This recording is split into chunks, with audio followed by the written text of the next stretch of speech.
မင်္ဂလာပါဒီနေ့မှာမလေးရှားနိုင်ငံအတွင်းမှာနေထိုင်နေကြတဲ့မြန်မာဒုက္ခသည်မိသားစုတွေအတွက်အရေးကြီးတဲ့အကြောင်းအရာတစ်ခုဖြစ်တဲ့ Press Interview အကြောင်းကိုနည်းနည်းပြောပြချင်ပါတယ် Press Interview ဆိုတာမိမိဘလို့အကြောင်းကြောင့်မူရင်းနိုင်ငံကိုပြန်မနေနိုင်တော့တာလဲဆိုတာကိုတိတိကျကျရှင်းပြဖို့အတွက်ဖြစ်ပါတယ်နိုင်ငံရေးအကြောင်းလူမျိုးရေးဘာသာရေးသို့မဟုတ်ယုံကြည်ခြင်းကြောင့်ခွဲခြားခံရခြင်းတွေအသက်အန္တရာယ်ခံရတဲ့အကြောင်းတွေကိုတကယ်ဖြစ်တဲ့အတိုင်းပြောပြဖို့လိုပါတယ်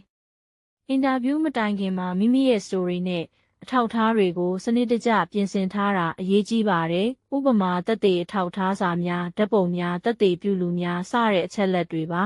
။ဒီအင်တာဗျူးကမိမိအတွက်တကယ်ရေးပါတာမို့တန်ရောစင်မရှိဘဲတိကျမှန်ကန်စွာပြောပြဖို့ကျွန်တော်တို့တိုက်တွန်းချင်ပါတယ်